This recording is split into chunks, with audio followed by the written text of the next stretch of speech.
It's Movie Time is produced by John DeSando.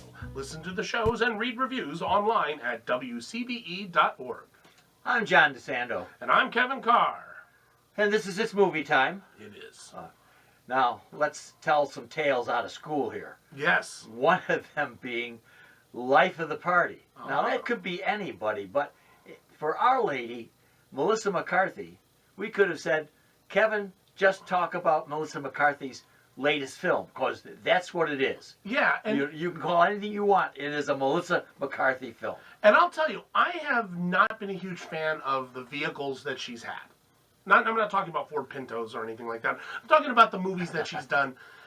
And I more often than not, not particularly like them. I like her as an actress. Yes. I think she is an incredibly talented woman. I think she's very capable. I think she's got some great comedy skills. She's got real dramatic chops.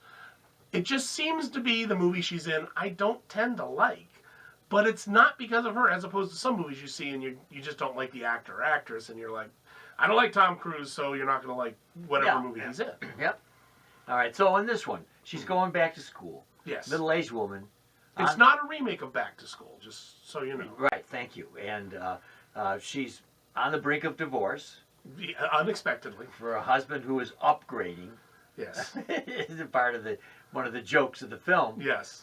And she's going back to her alma mater, where her daughter is a senior.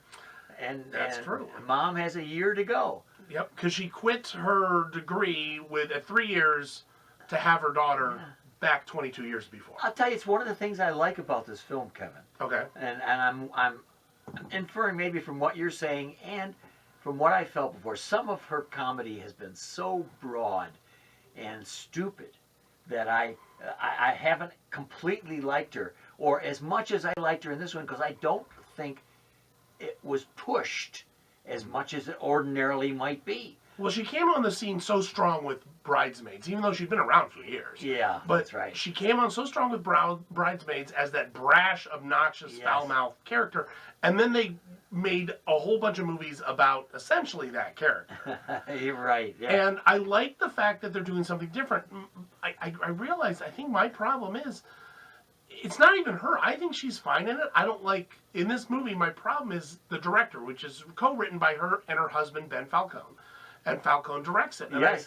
I realized, I think maybe I just don't like his stuff. Because... Well, neither Tammy nor the boss was terrific. No, neither of them were very good. But this one's a very different character because she's more of that motherly, oh sweet, oh honey darling, let me take care of you. And I get what they're doing with the movie. I felt that it was weird because all the jokes landed in the audience that we were in. Yeah. But I didn't like a lot of them. I thought they were either old jokes, making jokes about Uber drivers and about apps on iPhones, or they were misplaced, or they were very random. And I thought it was weird. They had a character in a Melissa McCarthy film. They had the fat girl who always wanted to eat, which I'm like, well, that's kind of demonstrative, isn't it, at this point? Well, yeah, and for me, the interaction with her daughter, an awkward situation at any time for anyone, mother, daughter, both at college, was handled well in the sense that the daughter wasn't this typical snooty kid, like the enemy in this film. Yeah. She was really way too broad. There are two bad girls in the movie. Yeah, right. The only two mean girls. Jerks in the entire college. I know it. And I was noticing their relationship. The daughter wasn't just really off-put by her mother. She was sometimes perplexed by her mother.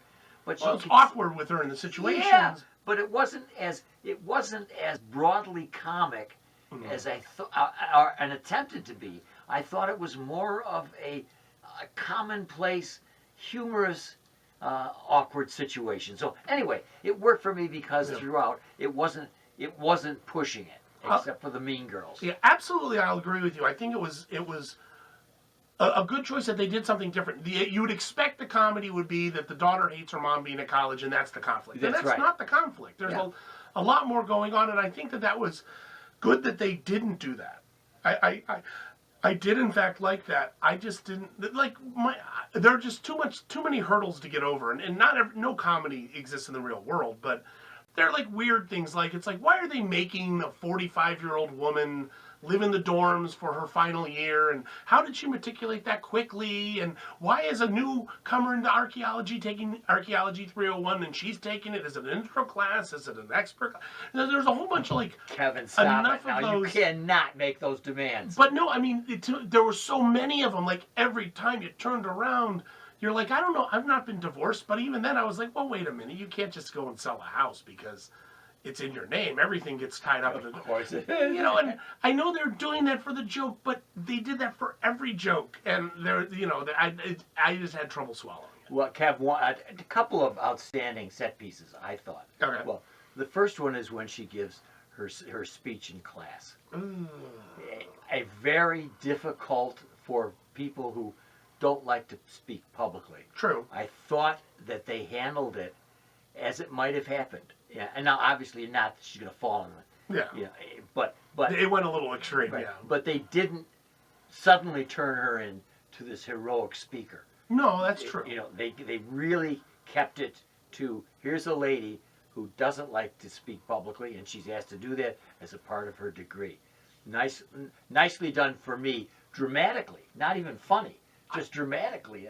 I thought, well, okay, they're trying to be authentic here. I think when they put it out there, I thought that she handled it well, but that's another problem I had with it, was you get about an hour, 10 minutes into the movie, and they're like, oh, you have to give this oral presentation. She's like, I'm terrible in front of crowds. And I'm like, well, we've gotten no hint of that ever. And that's not part of the... And then why are you doing it also for an archaeology degree? I mean, I'm sure there's a lot... I mean, if it was you as a teacher in a theater, something that requires you to get in front of people, I just felt they were like, well, we need to fill the time, and we have this really funny idea, and it does work in that context.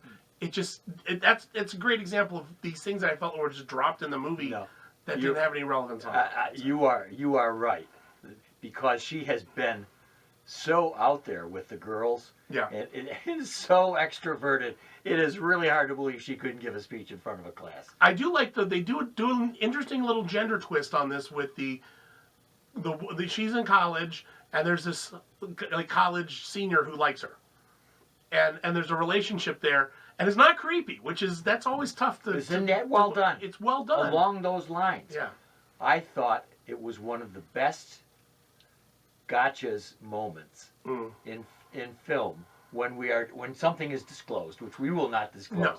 And I thought it was ingenious because our audience went crazy when they found out that piece of information. The audience liked the movie. I'll say that. They loved it. And Kevin, in that moment, I couldn't hear the rest of the dialogue. Yeah. They were laughing so hard, and it caught me, as many movies as I've seen, because they were very careful. They gave no hints that this was going to happen. They have some, yeah. I mean, I guess you're right. The reaction of the audience was very good. Oh yeah, and this is why I love to go to previews of comedies, because I'm so tough on comedies, and I want to hear what my fellow Americans are responding to. And Kevin, the film is Life of the Party, starring Melissa McCarthy.